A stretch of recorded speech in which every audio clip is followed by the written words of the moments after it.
Jai Gurudev. Jai Gurudev.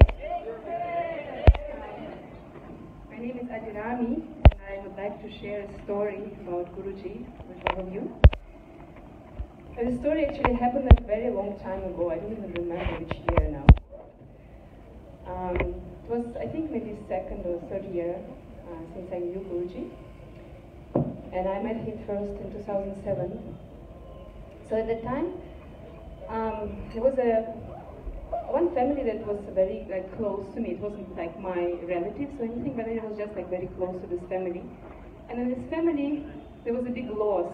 So they lost a son, and he was quite already maybe 35 years old son. So, but the mother, when she lost the son, you know the feelings. So she was very, very sad and depressed. So depressed that she actually got cancer in her stomach. And it was developing very, very fast. So in the moment when they discovered that she has cancer, there was nothing that they could do about it. She was not operable, basically. So I knew about that, and I also became very sad about that, because I also knew that as much as she was suffering because of the loss, she also wanted to leave because she had a grandson. And so I went, at that time I was going to Springen quite often, so I went to Springen, and I was carrying her picture with me, picture of this lady. Yeah, so I was carrying this picture and thinking maybe if I would get a chance to speak to Guruji, I would show him the picture and ask him to help her. And doctors told her that she will maximum live for 2 months. And that basically she has to get ready to die. So I saw Guruji in a lobby. He was going quite fast somewhere, so I came to him and I asked if I can ask him for something. He said, yes, okay, tell me. So I showed him the picture and I told the story. I told, look, this lady, she's suffering very much because of the loss of her son. And when he heard what I told, and he was looking at the picture, his face changed, and I could feel how compassionate he was and how he was feeling her pain, because I could see it on his face. And then he said, yes, she's in a very much grief, she is grieving a lot. And then I said, yes, and she developed a cancer, and the doctor said she will not survive, so can you help her? So then he looks again at the picture and he says, well, but metastasis, or how we call it, metastasis, are everywhere now. It's too late. And he looks at me, and then I start crying. And I said, is it that nothing you can do? And then he looks sometimes he just looks at the ceiling somewhere above your head. He looks there, he does something, and he says, okay, done.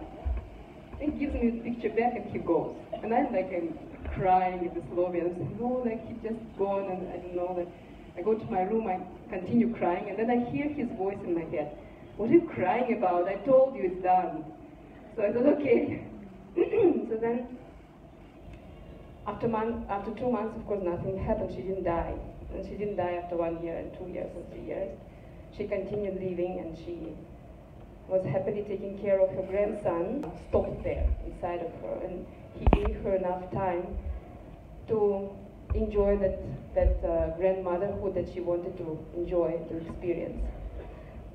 So, you see, he can help even, he never met this woman, yeah? He never saw her physically, yeah? She never came to his darshan even, but he could help just by praying for her, just by blessing her picture, basically. So, can you imagine what all of us receive when we come to him physically, yeah? This is really amazing what he can do for a person if you ask him for something that is really, needed, yeah? And the main thing, what I understood after all of these years, the main thing that we can ask, because all of the physical things, even the physical health or whatever, they're all coming and going, but there is one eternal thing that will never go, and this is he himself. Because when he is with us, then whatever difficulty we come through, whatever is coming in life and going in life, it doesn't matter anymore. You just take everything differently.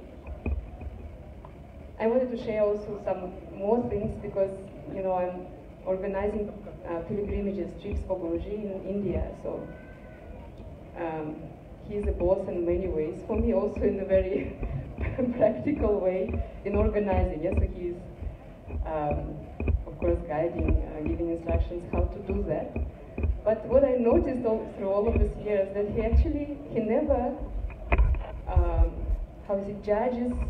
judges me whenever I do mistakes, and I do a lot, of course. Like many times I just don't do what he wants me to do and do something else, and then he never judges for that. Or I don't notice things, or I forget things, as every human being would do, yeah? So just a small accident that I remember, actually many of them like this, every day almost happen. When I forget something and then just like guides me, reminds me. I remember once we were traveling and there were two men that were accompanying him, and they were leaving somehow before him and from the different city. So what happened is actually I forgot to book a hotel for them. I just forgot. So we were traveling, so I booked for everybody, but not for them. And then normally he never asked me like, did I book or whatever, like, because it's taken care of, yeah? So he never asked me about these things. So in the morning when we were supposed to go in one place, and these boys, they were supposed to go and stay and then fly from Delhi. He comes from his room, he comes out, he comes right to me, and he just asked me, by the way, did you book a hotel for them? And I go, oh, no, I didn't. Like, oh, it's okay, just book it now. So another episode was when I forgot, again, one of the Swamis was traveling with him, and I booked the tickets, flight tickets for everybody except of this person. I just forgot again. So then in the day when they have to fly, yeah, on the same day, and I'm already traveling to airport, and they were supposed to start with the car a little later. So I'm already in the bus. So then this person calls me and says, oh, did you book a ticket for me? I said, yes, for sure I did, like I did for everybody. So he said, but I don't have it, can you send it to me now? So I'm starting to look at my phone and looking for the ticket, and I can't find it. And after 5 minutes, I just hear clearly Guruji's voice, you have never booked it, just book it now. I think, how can it be? It can't be, I have booked for everybody. And he says again, you have never booked it, just book it now. I think, oh my God, I will not be able to book it now. Imagine, like, it's 2-3 hours till the flight, basically. And even if I can, it must be so expensive. So, and then on the phone, I can, oh my God, it will be so difficult with this internet going and coming. So I call back to the hotel, I just ask one person, can you please quickly look for the ticket and book it? So he goes on the internet, he finds the ticket that's cheaper than I bought all the other tickets. And it's like available. And then like nothing bad happened basically. So he just took care. So many things like this happen all the time. Another episode was very funny, like really one of the funniest. So we were traveling, I think it was 9 goddesses pilgrimage. And Guruji wanted to see the saints around. So in one of the places where we were eating, he comes to me and Swamini, Vishwananda, and he tells us, oh, okay, just ask these people in the cafe if they know any saints around. I want to visit some saint here. So we go and find out there is some saint. And okay, we want to go. And then bus drivers, they don't want to drive us there because it's a very narrow road, so they are afraid to go there. So we go back and forth with them. Okay, then they agree, we go. So we come to the certain point when the road is so narrow that we can't go further, and it's still on the map, it shows like another 7 kilometers to go. I start panicking, of course, yeah. But Guruji wants to go there, so I'm panicking, I'm thinking what to do. At the moment when we stop our buses, there is some big car coming, you know, a car with the open kind of booth, yeah? So I'm looking at this car and thinking, maybe we could just like ask him if he could give us a lift. Because he's going on this road, he's like fine to go there. And he stops, as if he's like waiting for us. So I'm coming out and thinking, okay, like maybe just ask him And then we go there. We ask this guy. He said, yes, yes, of course I can use it, no problem. And I start going to Guruji's car, where he sits, thinking, okay, I will tell him that we can take this car. At the moment I start walking to him, he opens this door, comes out, goes to this car, climbs in, without asking anything, as if he arranged it already, so he knows that he arranged it. So he goes in and he tells everybody, okay, come, whoever wants to go there, come with me. So just watching all of that, thinking, okay, he arranged it. And then there were 2 more cars coming that took some more people. So we all got into the place. It was very funny. Everybody enjoyed so much because they could drive with Guruji in the open car, like laughing, singing, and everything. It was a lot of fun happening.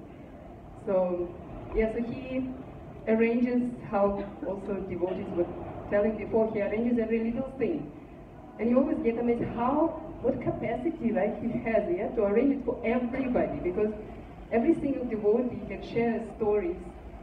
How they see it every day of their life, how Guruji arranges every little detail. So, yeah, he's amazing. Jai Gurudev.